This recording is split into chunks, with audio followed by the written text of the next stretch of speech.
Hello every one. പെട്ടെന്ന് മൂത്രം ഒഴിക്കാൻ ഭയങ്കരമായിട്ട് ബുദ്ധിമുട്ട് ഫീൽ ചെയ്യുക, അല്ലെങ്കിൽ മോഷൻ പോകാൻ ബുദ്ധിമുട്ട്, അതും അല്ലെങ്കിൽ നമുക്ക് കൺട്രോൾ ഇല്ലാതെ യൂറിൻ പോയിക്കൊണ്ടിരിക്കുക, മോഷൻ പോയിക്കൊണ്ടിരിക്കുക, സെക്സ് ചെയ്യുമ്പോൾ ഓർഗാസം കിട്ടാത്ത അല്ലെങ്കിൽ അതിന് പ്ലഷർ കിട്ടാത്തൊരവസ്ഥ ഉണ്ടാവുക. ഇതൊക്കെ വരുന്നത് നമ്മുടെ ശരീരത്തിലെ ഏറ്റവും വേണ്ടപ്പെട്ട കുറച്ച് മസിൽസ് ഒരുമിച്ച് അതിൻ്റെ ഫങ്ഷനിങ് ഡിസ്പ്ലേസ് ചെയ്യുക അല്ലെങ്കിൽ അത് ഡിസ്ഫങ്ഷൻ ആവുക എന്നുള്ള അവസ്ഥയിലാണ്. അപ്പോൾ നമുക്ക് ഇതിനെക്കുറിച്ചൊന്ന് ഡീറ്റെയിൽ ആയിട്ട് നോക്കാം. നമ്മുടെ ശരീരത്തിൻ്റെ എല്ലാ ഫങ്ഷനിങ്ങിനും ഒരു അടിത്തറ അല്ലെങ്കിൽ ബേസ് ഉണ്ടാവും. നമ്മൾ വീട് കെട്ടുമ്പോൾ ഒരു തറ ഇടുന്ന പോലെ തന്നെ നമ്മുടെ പെൽവിക് ഫ്ലോർ മസിൽസ് ഇതിന് ഒരു തറ പോലെയാണ് ആക്ട് ചെയ്യുന്നത്. അതായത് നമ്മൾ യൂറിൻ പാസ് ചെയ്യുന്ന കൺട്രോൾ ചെയ്യുന്നതും നമ്മുടെ സെക്ഷൽ ലൈഫ് മാനേജ് ചെയ്യുന്നതും അതുപോലെ മോഷൻ കൺട്രോൾ ചെയ്യുന്നതും നമ്മുടെ ബ്രീത്തിങ് വരെ അതിൻ്റെ ഡയഫ്രത്തിനെ വരെ കൺട്രോൾ ചെയ്യുന്നത്. അതായത് ഡയഫ്രം എന്ന് പറയുന്നത് ലങ്സിനടിയിലുള്ള ഒരു പാട പോലുള്ള മസിലാണ്. അപ്പോൾ ഇത് ബ്രീത്തിങ്ങിനെ സപ്പോർട്ട് ചെയ്യുന്ന ഒരു മസിലാണ്. അപ്പോൾ ഈ ബ്രീത്തിങ്ങും ഈ ഒരു പെൽവിക് ഫ്ലോർ മസിൽ തമ്മിൽ പോലും കണക്ഷൻ ഉണ്ട്.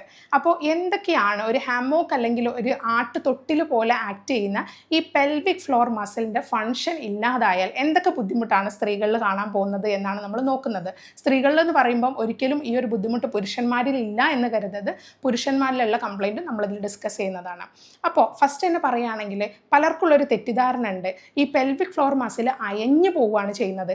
അയഞ്ഞു പോകുമ്പോൾ ആണ് നമുക്ക് മൂത്രം പെട്ടെന്ന് ലൂസായി പോകുന്ന പോലെ, നമ്മൾ തുമ്മുമ്പോൾ ചുമയ്ക്കുമ്പോൾ ഒക്കെ മൂത്രം പോകുന്ന ഒരു അവസ്ഥ ഉണ്ടാവുന്നു. അല്ലെങ്കിൽ എന്തെങ്കിലും ടോയ്ലറ്റ് പോയിരിക്കുന്ന സമയത്ത് ഒരു ബൾജ് അടിയിൽ ഫീൽ ചെയ്യുകയാണ്, റെക്റ്റം ഇറങ്ങുക അല്ലെങ്കിൽ മൂത്രനാളം ഇറങ്ങുക, അതും അല്ലെങ്കിൽ യൂട്രസ് ഗർഭപാത്രം താഴോട്ട് ഇറങ്ങി വരിക, ഇത്തരം പ്രശ്നങ്ങളൊക്കെ കാണുന്നു. അപ്പോൾ നമ്മുടെ ഒരു പെൽവിക് ഫ്ലോർ മസിലിന് എന്താ സംഭവിക്കുന്നത്, എപ്പോഴും റിലാക്സ്ഡ് ആയിട്ടിരിക്കുകയാണ്, അതിന് കൺട്രാക്ട് ചെയ്യാൻ പറ്റാത്തൊരവസ്ഥ ഉണ്ടാവുകയാണ്. അപ്പോൾ ഈ ഒരു ഹൈപ്പോടോണിസിറ്റി എന്നാണ് ഈ ഒരു അവസ്ഥയ്ക്ക് പറയുന്നത്. ഇതിന് പലപ്പോഴും നിങ്ങൾ ഡോക്ടേഴ്സിനെ കൺസൾട്ട് ചെയ്തിട്ടുണ്ടാവും. നിങ്ങൾ അതിന് വേണ്ട മെഡിക്കൽ ട്രീറ്റ്മെൻ്റ് ആയിട്ട് ഒന്നുമില്ല, എന്നാൽ നിങ്ങൾക്ക് കിഗൽസ് എക്സസൈസ് ആണ് ഇതിനു വേണ്ടി ചെയ്യേണ്ടത് എന്ന് പലർക്കും അറിയുന്നുണ്ടാവും. അപ്പോൾ ഈ ഹൈപ്പോടോണിസിറ്റി വളരെ ഫെമിലിയർ ആണ്. നമുക്ക് എപ്പോഴും ഇങ്ങനത്തെ അവസ്ഥ സ്ത്രീകളിൽ വരികയാണെങ്കിൽ നമുക്കതിന് ഈ കെഗിൽസ് എക്സസൈസ് ഡോക്ടേഴ്സ് നിങ്ങളോട് പറയുകയും നിങ്ങളത് കൃത്യമായിട്ട് ചെയ്യുകയും ചെയ്യാറുണ്ട്. എന്നാൽ ഇതേ ഒരു അവസ്ഥ നമ്മൾ ഈ പറയുന്ന ടോപ്പിക്കിൻ്റെ അണ്ടറിൽ പെൽവിക് ഫ്ലോർ ഡിസ്ഫങ്ഷൻ എന്ന് പറയുമ്പോൾ ഒരു ഹൈപ്പർ ടോണിസിറ്റിയും കൂടെ വരുന്നുണ്ട്. ഇന്ന് ഈ രണ്ട് കാര്യങ്ങളും ഞാൻ ഡിസ്കസ് ചെയ്യുന്നുണ്ട്.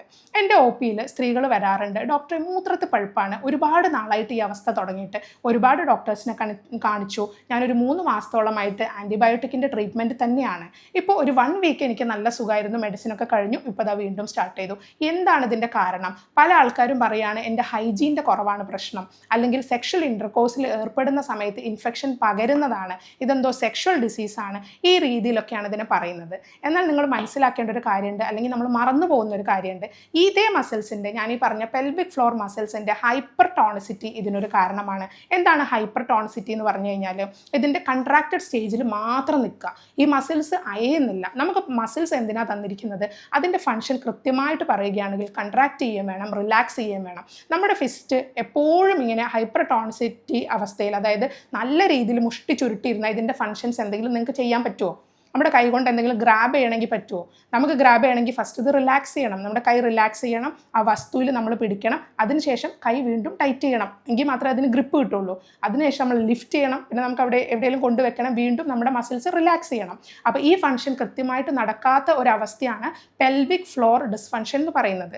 അതാണ് ഞാൻ നേരത്തെ പറഞ്ഞ ഒരു ഗ്രൂപ്പ് ഓഫ് മസിൽസ് ഇൻവോൾവ് ആണ്, ഒരൊറ്റ മസിലല്ല, അല്ലെങ്കിൽ അതിൽ ഒരുപാട് ലിഗമെൻറ്റ്സ് ഇൻവോൾവ് ആണ്, ഒരൊറ്റ ലിഗമെൻ്റ് അല്ല. അപ്പോൾ ഇതെല്ലാം ഒരുമിച്ച് എപ്പോഴൊക്കെ ഫങ്ഷൻ സ്റ്റോപ്പ് ചെയ്യുക, അല്ലെങ്കിൽ ഒരുമിച്ച് എപ്പോഴാണ് കൺട്രാക്ട് ചെയ്യുന്ന അവസ്ഥ ഉണ്ടാവുക, ഒരുമിച്ച് ഫങ്ഷൻ സ്റ്റോപ്പ് ചെയ്യുക അല്ലെങ്കിൽ റിലാക്സ് ആവുക, ഞാൻ നേരത്തെ പറഞ്ഞ ഹൈപ്പോടോണിസിറ്റി. അഥവാ എല്ലാവരിലും കാണുന്നത്. എന്താണ് അതിന് നമ്മൾ ചെയ്യാറ്? മസിൽസ് ടൈറ്റ് ചെയ്യണം, അല്ലേ? ആ മസിൽസ് ടൈറ്റ് ചെയ്യാൻ നമ്മൾ പഠിക്കണം. പ്രൊലാപ്സ് ഉണ്ടാവാതെ തടയണമെന്നുണ്ടെങ്കിൽ മസിൽസിനെ ടൈറ്റ് ചെയ്തുകൊണ്ടിരിക്കണം. എങ്ങനെ ടൈറ്റ് ചെയ്യാം? കീഗൽസ് എക്സസൈസ് ചെയ്തുകൊണ്ട്. ഈ കീഗൽസ് എക്സസൈസിൽ ഒരുപാട് ഒരു തെറ്റിദ്ധാരണ ഉണ്ട് ആൾക്കാരിൽ. അത് നമ്മൾ ചെയ്യുമ്പോൾ ഇത് ടൈറ്റ് ആവുകയാണ് ചെയ്യുന്നത്, അല്ലേ? മസിൽസ് എല്ലാം ടൈറ്റ് ആക്കുകയാണ്. അതിനുവേണ്ടി ചെയ്യേണ്ട ഒരു എക്സസൈസ് ഞാൻ പറഞ്ഞു കൊടുക്കാറുള്ളത്, നിങ്ങൾ യൂറിൻ പാസ് ചെയ്യുന്ന സമയത്ത് ആ യൂറിൻ ഒന്ന് ഹോൾഡ് ചെയ്യുക. ജസ്റ്റ് ഒരു 3 to 5 സെക്കൻഡ്സ് ഒന്ന് ഹോൾഡ് ചെയ്യുക. അതായത് ആ ഭാഗത്തെ മസിൽസിനുള്ളൊരു എക്സസൈസാണ്. മറ്റ് അവയവങ്ങൾ പോലെ തന്നെ, മറ്റ് മസിൽസ് പോലെ തന്നെ പെൽവിക് ഫ്ലോർ മസിൽസിനും നമുക്ക് എക്സസൈസ് കൊടുക്കാൻ പറ്റും. അത് മറ്റാരും അറിയണം, അല്ലെങ്കിൽ നിങ്ങളൊരു ടിവിയുടെ മുന്നിൽ നിന്നിട്ടോ അല്ലെങ്കിൽ ഒരു മിററുടെ മുന്നിൽ നിന്നിട്ടോ അല്ലെങ്കിൽ ഒരു ട്രെയിനറെ വെച്ചിട്ടോ ഒന്നും ചെയ്യേണ്ട എക്സസൈസ് അല്ല ഇത്. പലപ്പോഴും വെയിറ്റ് ലിഫ്റ്റിംഗ് കാരണം, ഭാരം പൊക്കുന്നത് കാരണം, കൂടുതലായിട്ട് വെയിറ്റ് പൊക്കുന്ന ജോലി ചെയ്യുന്ന ആൾക്കാരിൽ ഇത് കാണാറുണ്ട്.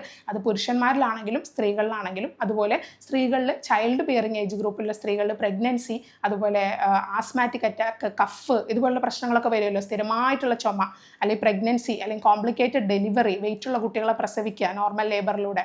അപ്പോൾ ഇത്തരം സാഹചര്യങ്ങളിലൊക്കെ ഈ മസിൽസ് അയകുകയും ഞാൻ ഈ പറഞ്ഞ കീഗൽസ് എക്സസൈസ് നിങ്ങൾ ഫോളോ ചെയ്യുകയാണെങ്കിൽ നിങ്ങൾക്ക് ആ ഭാഗത്ത് മസിൽസ് ടൈറ്റൻ ചെയ്യാനും ഒരു കംപ്ലീറ്റ് ആയിട്ടുള്ള ഒരു ചേഞ്ച് ഫീൽ ചെയ്യും. എന്നാൽ ഈ ഒരു 3 സ്ത്രീകളെ എടുക്കുകയാണെങ്കിൽ അതിലൊരു സ്ത്രീക്കെങ്കിലും ഈ അവസ്ഥ ഉണ്ട് എന്നാണ് പലപ്പോഴും പറയുന്നത്. എന്നാൽ മൊത്തത്തിൽ നോക്കുമ്പോൾ 25% സ്ത്രീകളും ട്രീറ്റ്മെൻറ്റ് എടുക്കാൻ വരുന്നുള്ളൂ. ബാക്കി 75% ഈ വിവരം പുറത്ത് പറയുകയില്ല. ഇതൊരു ബുദ്ധിമുട്ടാണ്. പാർട്ട്ണറിൻ്റെ കൂടെ സെക്ഷൽ ഇൻ്റർകോഴ്സിൽ ഏർപ്പെടുന്ന സമയത്ത് ടൈറ്റ്നസ് കിട്ടുന്നില്ല, ഓർഗാസം ഫീൽ ചെയ്യുന്നില്ല, എനിക്ക് യാതൊരു സെൻസേഷനും കിട്ടുന്നില്ല. ഇതൊക്കെ പുറത്തൊരു ഡോക്ടറെ കണ്ട് പറയാൻ പലർക്കും മടിയാണ്. അപ്പോൾ നമ്മളിത് നേരത്തെ തിരിച്ചറിയുകയാണ്. അപ്പോൾ നിങ്ങൾക്ക് ഈ ബുദ്ധിമുട്ടുകളുണ്ട്, നിങ്ങൾ തുമ്മുമ്പോൾ ചുമയ്ക്കുമ്പോൾ മൂത്രം പോകുന്നുണ്ട്, അല്ലാന്നുണ്ടെങ്കിൽ നിങ്ങൾക്ക് എവിടെയെങ്കിലും ഇരിക്കാൻ പറ്റുന്നില്ല. അപ്പോൾ നിങ്ങളൊരു ഒരു സ്ഥലത്തേക്ക് പോവുകയാണ്, പക്ഷേ നിങ്ങൾക്ക് കണ്ടിന്യൂസ് ആയിട്ട് ടോയ്ലറ്റ് പോകാനുള്ളൊരു സെൻസേഷൻ വരുന്നൊരവസ്ഥ, ഇത് നോർമൽ അല്ല. അപ്പോൾ ഇത് നോർമൽ അല്ല എന്ന് തിരിച്ചറിയുകയും ഇതിന് വേണ്ടുന്ന എക്സസൈസുകൾ ചെയ്യുകയും മസിൽ ടോൺ ഇംപ്രൂവ് ചെയ്യാനുള്ള മെഡിസിൻസ് കഴിക്കുകയാണെങ്കിൽ ഇത് മാറും. ഇനി നമുക്ക് അടുത്ത സെക്ഷനിലേക്ക് വരാം. ഹൈപ്പർ ടോണിസിറ്റി, ആരും ഡിസ്കസ് ചെയ്യാത്തൊരു മേഖല. ഇതെന്ന് പറയുമ്പോൾ ആ മസിൽസ് ടൈറ്റ് ആയിക്കൊണ്ടിരിക്കുകയാണ്. അപ്പോൾ ടൈറ്റ് ആകുമ്പോൾ എന്താ സംഭവിക്കുക? സ്വാഭാവികമായിട്ടും ഇത് നമ്മുടെ യൂറിനറി ബ്ലാഡറിനെയും അതുപോലെ രക്തത്തിനെയൊക്കെ കൺട്രോൾ ചെയ്യുന്നതുകൊണ്ട് മോഷൻ പോകാനുള്ള പ്രയാസം ഉണ്ടാവും. അല്ലെങ്കിൽ മോഷൻ വളരെ സ്ട്രെയിൻ ആയിട്ട് പോകുന്ന സമയത്ത് വേദന ഉണ്ടാവാം, പൊട്ടലുണ്ടാവാം, പിന്നീട് അത് ഫിഷറിലേക്ക് ലീഡ് ചെയ്യാം. അതല്ലെങ്കിൽ മൂത്രം പോകാത്ത അവസ്ഥ. ഇനി മൂത്രം ഒഴിച്ചാൽ തന്നെ ഇത് മുഴുവനായിട്ട് പോകാത്തൊരവസ്ഥ. ഈ ഹൈപ്പർ ടോണിസിറ്റിയുടെയും അല്ലെങ്കിൽ ഹൈപ്പോ ടോണിസിറ്റിയുടെ ഇടയിലുള്ളൊരവസ്ഥയാണ്. പിന്നെ എപ്പോൾ കൺട്രാക്ട് ചെയ്യണം അല്ലെ എപ്പോൾ റിലാക്സ് ചെയ്യണം എന്ന് മസിലിന് സിഗ്നൽ കിട്ടാത്തൊരവസ്ഥ. അതായത് ഇതിപ്പം മൂത്രം ഒഴിക്കാൻ പോകുന്ന സമയത്ത് റിലാക്സ് ആവണം, പക്ഷെ അല്ലാത്ത സമയങ്ങൾ അത് റിലാക്സ് ആവാൻ പാടില്ല. നമ്മളെപ്പോഴും അതിനെ കൺട്രോൾ ചെയ്തുകൊണ്ടാണ് ഇരിക്കുന്നത്. പക്ഷെ ആ ഒരു കൺട്രോൾ നഷ്ടപ്പെടുന്നൊരവസ്ഥ ആലോചിച്ച് നോക്കും. അപ്പോൾ അങ്ങനത്തെ സാഹചര്യങ്ങളുണ്ട്. അപ്പോൾ ഈ ഹൈപ്പർ ടോണിസിറ്റിയിൽ നമുക്ക് യൂറിൻ മുഴുവനായിട്ട് പോയൊരു സെൻസേഷൻ ഉണ്ടാവില്ല, യൂറിൻ ഇടയ്ക്കിടയ്ക്ക് പോകണം എന്നുള്ളൊരു തോന്നലുണ്ടാവും. വീണ്ടും നമ്മൾ യൂറിൻ പാസ് ചെയ്യുമ്പോൾ കുറച്ചേ പോവുള്ളൂ. അത് കഴിഞ്ഞാൽ വീണ്ടും മോഷൻ ഇതേപോലെ തന്നെ. ബ്ലീഡിങ്ങിലാണെങ്കിൽ അതികഠിനമായിട്ടുള്ള വേദന, മെൻസസ് ടൈമിൽ വേദന, ബന്ധപ്പെടുമ്പോൾ സഹിക്കാൻ പറ്റാത്ത വേദന, പിന്നെ നമുക്ക് പറയാനറിയാത്ത, അല്ലെങ്കിൽ നിങ്ങളൊരു സ്കാൻ എടുത്താലോ ഒരു MRI എടുത്താലോ നിങ്ങൾക്ക് ഒരു റിസൾട്ടും കിട്ടാത്ത, എന്താണ് ഇതിലെ പ്രോബ്ലം എന്ന് പോലും ഫൈൻഡ് ചെയ്യാൻ പറ്റില്ല, ഒരു ബാക്ക് പെയിൻ വരിക. അപ്പോൾ 80% ബാക്ക് പെയിൻ്റെ കേസ് പറയുകയാണെങ്കിലും എല്ലാത്തിനും ഈ പെൽവിക് ഫ്ലോർ ഡിസ്ഫങ്ഷൻ റിലേറ്റഡ് ആണ്. 80% കേസുകളിലും ഈ ഒരു പ്രശ്നം കണ്ടുവരുന്നുണ്ട്. ഇത് തന്നെ ഞാൻ പുരുഷന്മാരിലുണ്ടെന്ന് പറഞ്ഞു. പുരുഷന്മാരിൽ എന്താണ് കാര്യമായിട്ടുള്ളത്? Erectile dysfunction. ED കേസുകൾക്ക് നമ്മൾ മെഡിസിൻസ് കൊടുക്കും. ബന്ധപ്പെടുമ്പോൾ ഉദ്ധാരണം നടക്കുന്നില്ല എന്നാണ് പേഷ്യൻസ് പറയുക. അപ്പോൾ നമ്മൾ മെഡിസിൻസ് കൊടുത്തിട്ട് ഇതിന് മാറ്റം കിട്ടുന്നില്ല. എന്തുകൊണ്ടാണ്? ഈ പറഞ്ഞൊരു ഹൈപ്പോടോണിസിറ്റി, അവിടുത്തെ മസിൽസ് വീക്കായി പോകുന്നതുകൊണ്ടാണ്. കൂടുതലും വെയിറ്റ് ലിഫ്റ്റിംഗ് ചെയ്യുന്ന ആൾക്കാരിൽ ആ സൈഡിലുള്ള മസിൽസ് വീക്കായി പോകുമ്പോൾ സ്വാഭാവികമായിട്ടുണ്ടാവുന്നതാണ്. പിന്നെ മൂത്രം ഒഴിക്കുമ്പോൾ ഫോഴ്സ് കിട്ടാത്ത അവസ്ഥ. BPH അല്ലെങ്കിൽ ബിനൈൻ പ്രോസ്റ്റാറ്റിക് ഹൈപ്പർപ്ലേഷ്യ ആണ് മെയിൻ കാരണം എന്ന് പറയും. 40 കഴിഞ്ഞ പുരുഷന്മാരിൽ ഈ പ്രോസ്റ്റാറ്റിക് ഗ്രന്ഥിയുടെ ഒരു വീക്കം വരും. ഇത് വളരെ നോർമലാണ്, ആ സമയത്ത് ഉണ്ടാകുന്ന ചെറിയ ചെറിയ പ്രശ്നങ്ങളാണ്. എന്നാൽ യങ്ങർ ആയിട്ടുള്ള ഒരു ഏജ് ഗ്രൂപ്പിൽ ഇത് വരുമ്പോഴോ അത് നോർമലായിട്ട് നമുക്ക് കണക്കാക്കാൻ പറ്റില്ല. അപ്പോൾ ഇങ്ങനത്തെ സാഹചര്യങ്ങളിലാണ് നമ്മൾ റിവേഴ്സ് കീഗൽസ് എക്സസൈസ് എന്ന് പറയുന്നത് ചെയ്യുന്നത്. അതായത് ഈ ഭാഗത്തെ മസിൽസിന് അയക്കുകയും കൂടെ വേണമല്ലോ. അപ്പോൾ ഈ അയക്കാൻ വേണ്ടിയിട്ട് നമ്മൾ ചെയ്യുന്ന എക്സസൈസാണ് റിവേഴ്സ് കീഗൽ എക്സസൈസ്. ഒരിക്കലും കീഗൽസ് എക്സസൈസ് അല്ല. പലപ്പോഴും ആൾക്കാർ ഈ കീഗൽസ് എക്സസൈസ് എല്ലാവരും ചെയ്യുന്നു. അത് ചെയ്യേണ്ട വിധത്തിൽ ചെയ്യേണ്ട നേരത്ത് ചെയ്യേണ്ട പോലെ ചെയ്തിട്ടില്ല എന്നുണ്ടെങ്കിൽ നിങ്ങൾക്ക് ഉണ്ടാവുന്ന രോഗം വീണ്ടും കൂടാനാണ് സാധ്യത. അപ്പം ഞാൻ ഈ പറഞ്ഞ പോലെ ഹൈപ്പർ ടോണിസിറ്റി അഥവാ മസിൽസ് ടൈറ്റ് ആവുന്ന ഈ ഒരു അവസ്ഥേനെ പലപ്പോഴും മൂത്രത്തിപ്പഴുപ്പാണെന്ന് പറഞ്ഞ് തെറ്റിദ്ധരിച്ചിട്ട് അതെന്നെ ട്രീറ്റ് ചെയ്തുകൊണ്ടിരിക്കുന്ന ഒരു കാര്യം കണ്ടുവരാറുണ്ട്. അപ്പോൾ ഇത് കാരണം മസിൽസ് കൂടുതലായിട്ട് ടൈറ്റ് ആവുന്നതാണ്. അപ്പോൾ അതിന് റിവേഴ്സ് കീഗൽ എക്സസൈസ് എങ്ങനെയാണ് ചെയ്യാൻ നമുക്ക് നോക്കാം. നമ്മൾ വെറുതെ നിൽക്കുന്ന സമയത്ത് നമ്മുടെ പെൽവിക് ഫ്ലോറിൻ്റെ മസിൽസിന് ചുമ്മാ ഒന്ന് ടൈറ്റ് ചെയ്യുന്നതാണ് കീഗൽസ് എക്സസൈസ് എന്ന് പറയുന്നത്. അത് കിടന്നുകൊണ്ടോ ഇരുന്നു കൊണ്ടോ നിന്നുകൊണ്ടോ ഒക്കെ ചെയ്യാൻ പറ്റും. അതുപോലെ തന്നെയാണ് ഇതും. നിങ്ങൾക്ക് കിടന്നുകൊണ്ടോ ഇരുന്നു കൊണ്ടോ നിന്നുകൊണ്ടോ ചെയ്യാം, അതൊരു വിഷയമല്ല. നിങ്ങളിപ്പോൾ കിടന്നാണ് ചെയ്യുന്നതെങ്കിൽ ചുമ്മാ ബെഡിൽ മലർന്ന് കിടന്നതിന് ശേഷം ആ ഭാഗത്തെ മസിൽസിലേക്ക് നല്ല രീതിയിൽ ഫോക്കസ് ചെയ്യുക. ഇമാജിൻ ചെയ്യണം അപ്പോൾ നമ്മൾ ജസ്റ്റ് യൂറിൻ പാസ് ചെയ്യാൻ തുടങ്ങുമ്പോൾ നമ്മൾ ആ ഭാഗത്തെ മസിൽസിനെ ഒന്ന് റിലാക്സ് ചെയ്ത് വിടില്ലേ, അതുപോലെ പതിയെ ഒന്ന് റിലാക്സ് ചെയ്ത് കൊടുക്കുക. ആ സമയത്ത് നല്ലോണം ശ്വാസം ഉള്ളിലേക്ക് വലിച്ചെടുക്കുക. ശേഷം ഈ ശ്വാസം വായിലൂടെ മെല്ലെ പുറത്തേക്ക് വിടുക. ആ സമയത്ത് ഇത് ന്യൂട്രലിലേക്ക് കൊണ്ടുവരിക. അതായത് അയക്കുകയാണ് നമ്മൾ വേണ്ടത്, ടൈറ്റ് ചെയ്യൽ ഒരിക്കലും ടൈറ്റ് ചെയ്യരുത്. ടൈറ്റ് ചെയ്യുമ്പോൾ അത് കീഗൽസ് എക്സസൈസായി. ഇത് റിവേഴ്സ് കീഗൽ എക്സസൈസ് എന്ന് പറയുമ്പോൾ നമ്മളതിനെ പതിയെ ഒന്ന് റിലാക്സ് ചെയ്ത് കൊടുക്കുക. ടോയ്ലറ്റിലൊക്കെ പോകാൻ നമ്മൾ ശ്രമിക്കുന്ന സമയത്ത് ആ തുടക്ക സ്റ്റേജിൽ നമ്മൾ കൊടുക്കുന്ന ആ ഒരു ചെറിയൊരു അയച്ചിലുണ്ടല്ലോ അത് ജസ്റ്റ് ഒന്ന് ആ ഭാഗത്തേക്ക് കൊടുക്കുക. അത് നിങ്ങൾ മൈൻഡിലും കൂടെ അത് വരുത്തുമ്പോഴേ അത് കൃത്യമായിട്ട് വരുള്ളൂ. പിന്നെ ഡെയിലി നിങ്ങൾ ചെയ്യുമ്പോൾ അത് നിങ്ങൾക്ക് പ്രാക്ടീസ് വരും. ഇതൊരു 10 മിനിറ്റ് രാവിലെ, 10 മിനിറ്റ് ഉച്ചയ്ക്ക്, 10 മിനിറ്റ് രാത്രി എന്നുള്ള രീതിയിൽ ചെയ്യാം. ഒരിക്കലും മസിൽസ് ടൈറ്റ് ആക്കരുത് ആ സമയത്ത്. ഹൈപ്പർ ടോണിസിറ്റി കുറയ്ക്കാനുള്ള എക്സസൈസാണ് പറയുന്നത്. അതുപോലെ തന്നെ നിങ്ങൾക്ക് യോഗ പോസ്റ്റേഴ്സ് ഇതിൽ യൂസ് ചെയ്യാം. ബാലാസന എന്ന് പറഞ്ഞൊരു യോഗ പോസ്റ്റർ ഇതിന് ഭയങ്കര ബെനിഫിഷ്യലാണ്. അതായത് നിങ്ങൾ ചുമ്മാ മുട്ട് കുത്തി നിൽക്കുക. മുട്ട് കുത്തി നിന്നതിന് ശേഷം നിങ്ങളുടെ കാലിൻ്റെ പാദത്തിലോട്ട് ഇരിക്കുക, അതായത് ബാക്കോട്ട് ഇരിക്കുക. ഇരുന്നിട്ട് നിങ്ങളുടെ 2 കൈയും നേരെ സ്ട്രെച്ച് ചെയ്തിട്ട് ഫോർഹെഡ് കൊടുന്നിട്ട് നിലത്ത് മുട്ടിക്കുക, ഫ്ലോറിൽ മുട്ടിക്കുക. ഈ പോസ്റ്ററിൽ ഇരുന്നിട്ട് നിങ്ങൾ ബ്രീത്തിങ് ചെയ്യുകയാണെങ്കിൽ നിങ്ങൾക്ക് പെൽവിക് ഫ്ലോർ മസിൽസിന് ഒരു അയച്ചിൽ അനുഭവപ്പെടും. ആ അയച്ചിൽ തന്നെയാണ് നിങ്ങൾ എൻജോയ് ചെയ്യേണ്ടതും, അത് നിങ്ങൾ അനുഭവിക്കണം. അതങ്ങനെ നിങ്ങൾ ഡെയിലി നിങ്ങളുടെ പ്രാക്ടീസിൽ കൊണ്ടുവരാനായി ബാലാസന പോസ്റ്റർ കൊണ്ടുവരികയാണെങ്കിൽ തീർച്ചയായിട്ടും നിങ്ങൾക്ക് ബെനിഫിറ്റ് ഉണ്ടാകും. അവിടുത്തെ ഹൈപ്പർ ടോണിസിറ്റി മാറ്റാൻ ഇത് ഹെൽപ്പ് ചെയ്യും. ഇതിൻ്റെ പുറമെ ഇതിന് മെഡിസിൻസ് ഉണ്ടോ എന്ന് ചോദിക്കാറുണ്ട് ആൾക്കാർ. തീർച്ചയായിട്ടും മെഡിസിൻസ് ഉണ്ട്. നമ്മുടെ മസിൽ ടോൺ മെയിൻറ്റെയിൻ ചെയ്യാൻ മെഡിസിൻ ഉണ്ട്. ഇപ്പോൾ നിങ്ങൾ ഒരുപാട് എക്സസ് വെയിറ്റ് ഉള്ള ആളാണെങ്കിൽ നമ്മൾ അത് ന്യൂട്രലൈസ് ചെയ്യാൻ, നിങ്ങളുടെ വെയിറ്റ് BMIയിൽ കറക്റ്റ് ചെയ്യാൻ നമ്മൾ മെഡിസിൻസ് തരും. അവിടെ മസിൽ മാസ് ഇമ്പ്രൂവ് ചെയ്യാൻ മെഡിസിൻസ് തരും. അതിൻ്റെ സ്ട്രെങ്ത് ഇമ്പ്രൂവ് ചെയ്യാനുള്ള മെഡിസിൻസ് ഉണ്ട്.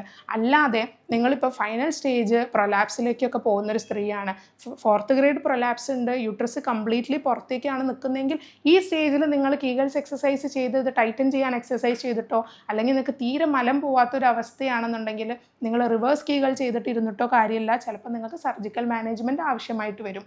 അപ്പോൾ രോഗം എവിടെയാണെന്ന് കണ്ടെത്തുന്നതും അത് കൃത്യമായിട്ട് അനലൈസ് ചെയ്യുന്ന കാര്യം രോഗിയുടെ കയ്യിലാണുള്ളത്. ഒരിക്കലും ഇത് സ്ത്രീകൾ ചെയ്യുന്ന പോലെ ഒരു 25% സ്ത്രീകളെ നമ്മുടെ അടുത്തേക്ക് എത്തുന്നുള്ളൂ എന്ന് പറഞ്ഞു, ബാക്കിയുള്ളവരൊന്നും ട്രീറ്റ്മെൻറ്റ് എടുക്കുന്നില്ല. എന്നാൽ 3-1 സ്ത്രീക്ക് ഇതുണ്ടെന്നും പറഞ്ഞു. അപ്പോൾ എത്രത്തോളം സ്ത്രീകൾ ഈ ഒരു പ്രശ്നം അനുഭവിക്കുന്നുണ്ടാവും. ഇനി പുരുഷന്മാരിലാണെങ്കിലും ED കേസുകൾ പലപ്പോഴും ഇതുകൊണ്ടും ആവാം. അപ്പോൾ നിങ്ങൾ ഈ ഒരു കാര്യം നിസ്സാരമായിട്ട് എടുക്കരുത്. ഹോമിയോപ്പതിയിൽ നമ്മൾ എപ്പോഴും ഒരു ഇൻഡിവിജ്വലൈസ്ഡ് മെത്തേഡിലൂടെയാണ് മെഡിസിൻ സെലക്ട് ചെയ്യുന്നത്. മെഡിസിൻസ് നമ്മൾ എപ്പോഴും ചൂസ് ചെയ്യുമ്പോൾ ആ രോഗിക്ക് പറ്റിയ മെഡിസിൻസ്, അയാളുടെ ക്യാരക്ടർ, ഈ രോഗത്തിൻ്റെ തീവ്രത, അതിനൊക്കെ അനുസരിച്ച് ഒരു ഇൻഡിവിജ്വലൈസ് ആയിട്ടുള്ള മെഡിസിൻ സെലക്ട് ചെയ്യും. ഒരു ജർമ്മൻ നിർമ്മിത സോഫ്റ്റ്വെയറിൻ്റെ ഹെൽപ്പോട് കൂടി ജർമ്മനിയിൽ നിന്ന് ഡയറക്റ്റ് ഇമ്പോർട്ട് ചെയ്ത പൊട്ടൻസി മെഡിസിൻസ് കൊടുക്കുകയും ചെയ്യുകയാണ്. പലപ്പോഴും നമുക്ക് ബെലഡോണ പോലുള്ള മെഡിസിൻസ്, ഫ്യൂക്കസ് പോലുള്ള മെഡിസിൻസ്, സെപ്പിയ പോലുള്ള മെഡിസിൻസ് ഒക്കെ ഇതിന് വളരെ യൂസ്ഫുൾ ആയിട്ട് വരാറുണ്ട്. ഒപ്പം നമ്മൾ ഡയറ്റും എക്സസൈസും കൂടെ പറഞ്ഞു കൊടുക്കും. കൃത്യമായിട്ട് നിങ്ങൾക്ക് ഈ ഒരു അവസ്ഥയിൽ നിന്ന് മാറ്റം കിട്ടാൻ സാധിക്കും. പിന്നെ നിങ്ങൾക്ക് ചുമ വരികയാണ്, ഈ സമയത്ത് ക്രോണിക് ആയിട്ടുള്ള കഫ് വരികയാണ്, അല്ലെങ്കിൽ ക്രോണിക് കോൺസ്റ്റിപ്പേഷൻ ആയിട്ട് മലബന്ധമൊക്കെ ആയിട്ട് വരികയാണെങ്കിൽ അതിനും സൈഡ് ലൈൻ ട്രീറ്റ്മെൻറ്റും കൂടെ കൊടുക്കുകയാണെങ്കിൽ തീർച്ചയായിട്ടും ഇതിൽ മാറ്റം വരും. അപ്പോൾ ഈ ഒരു അവസ്ഥയെക്കുറിച്ച്, നിങ്ങളുടെ ഒരു പെൽവിക് ഫ്ലോർ ഡിസ്ഫങ്ഷനെ കുറിച്ച് നിങ്ങൾക്ക് എന്തെങ്കിലും സംശയം ഉണ്ടെങ്കിൽ താഴെ കാണുന്ന നമ്പറിൽ ബന്ധപ്പെടാവുന്നതാണ്. എപ്പോഴും ഓർക്കുക, ഒരു വീടിന് അതിന് അടിത്തറയാണ് ഏറ്റവും ഇമ്പോർട്ടൻറ്റ്. അപ്പോൾ ഈ പെൽവിക് ഫ്ലോർ മസിൽസിന് എന്തെങ്കിലും രീതിയിലുള്ള വീക്ക്നെസ്സോ അല്ലെങ്കിൽ ബുദ്ധിമുട്ടോ വരികയാണെങ്കിൽ തീർച്ചയായിട്ടും അത് നമ്മുടെ ഓവറോൾ ഫങ്ഷനെ എഫക്റ്റ് ചെയ്യാനുള്ള സാധ്യതയുണ്ട്. അപ്പം ഈ വീഡിയോയിലൂടെ നിങ്ങൾക്ക് ഇത് വ്യക്തമായി എന്ന് കരുതുകയാണ്. ഞാൻ ഡോക്ടർ ജോബിതാപ്ഷൻ, doctor Basil's homeo hospital, Pandikkad, Malappuram ജില്ല, കോഴിക്കോട്, നടക്കാവ്.